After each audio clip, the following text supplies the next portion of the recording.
Boa noite, amigos, boa noite, bem-vindos a todos.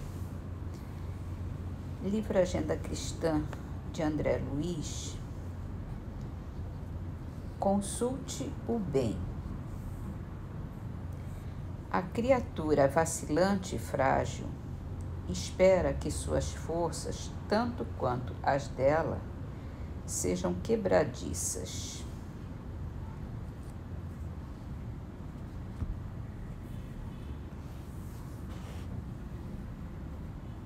No Livro dos Espíritos, continuando a introdução, a gente está vendo aqui a história do Espiritismo. Reconheceu-se mais tarde que a cesta e a prancheta não eram realmente mais do que um apêndice da mão. E o médium, tomando diretamente do lápis, se pôs a escrever por um impulso involuntário e quase febril. Dessa maneira, as comunicações se tornaram mais rápidas, mais fáceis e mais completas. Hoje, é esse o meio geralmente empregado e com tanto mais razão quanto o número das pessoas dotadas dessa aptidão é muito considerável e cresce todos os dias. Finalmente, a experiência deu a conhecer muitas outras variedades de faculdade mediadora, vindo-se a saber que as comunicações podiam igualmente ser transmitidas pela palavra, pela audição, pela visão, pelo tato, etc. E até pela escrita direta dos espíritos, isto é, sem o concurso da mão do médium, nem do lápis.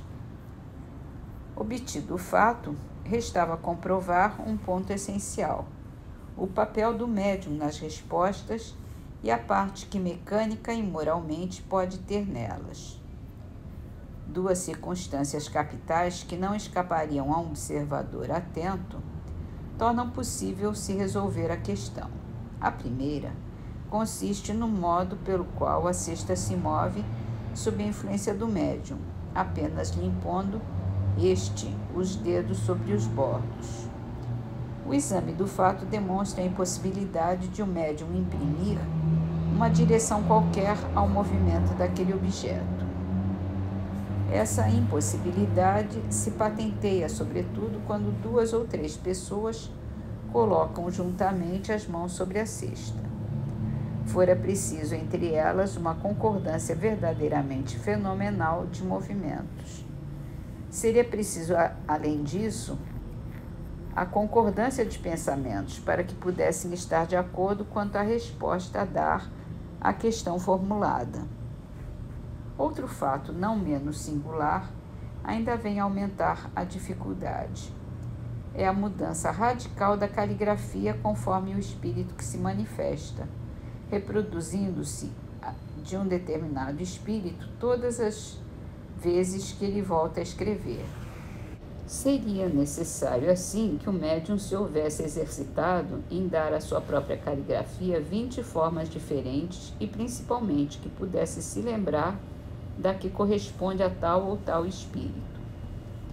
A segunda circunstância resulta da natureza mesma das respostas, que as mais das vezes, especialmente quando se ventilam questões abstratas e científicas, estão notoriamente fora do campo dos conhecimentos e a miúde do alcance intelectual do médium, que, além disso, como de ordinário sucede, não tem consciência do que escreve debaixo da sua influência, que frequentemente não entende ou não compreende a questão proposta, pois que esta o pode ser num idioma que ele desconheça, ou mesmo mentalmente, podendo a resposta ser dada nesse idioma. Enfim, acontece muito a cesta escrever espontaneamente, sem que se haja feito pergunta alguma, sobre um assunto qualquer inteiramente inesperado. Em certos casos, as respostas revelam tal cunho de sabedoria, de profundeza e de oportunidade, exprimem pensamentos tão elevados, tão sublimes, que não podem emanar senão de uma inteligência superior, impregnada da mais pura moralidade. Por outras vezes, são tão levianas, tão frívolas, tão triviais, que a razão recusa admitir que derivem da mesma fonte.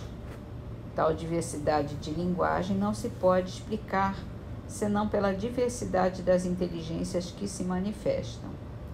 E essas inteligências estão na humanidade ou fora da humanidade?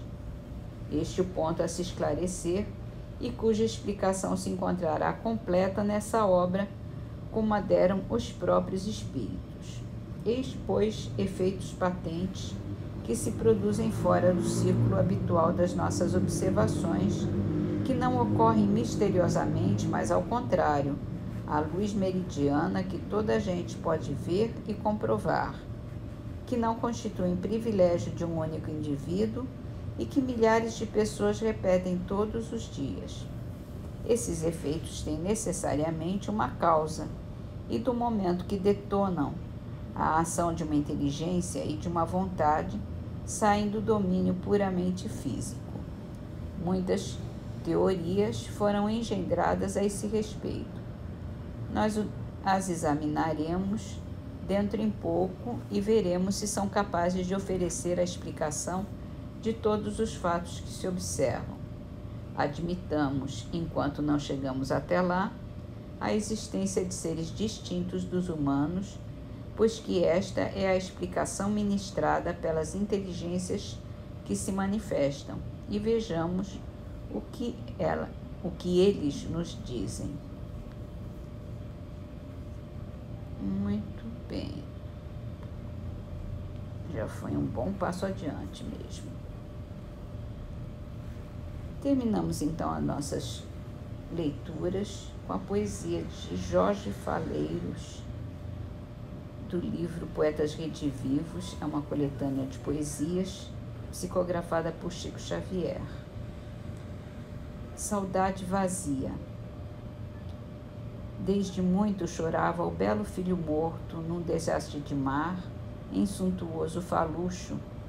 Triste a fidalga anciã vivia em pranto e luxo no esplêndido solar ao pé do velho porto. Certo dia, a criada em rijo desconforto, dá-lhe um pobre enjeitado, um magro pequerrucho. Ela clama: não quero, isto é morcego e bruxo, tem na face de monstro o nariz feio e torto. E a dama solitária, em angústia insofrida, atravessou a morte e acordou noutra vida, buscando ansiosa e rude a afeição do passado. Debalde soluçou na lição do destino, ao desprezar na terra o infeliz pequenino, recusara orgulhosa o filho reencarnado.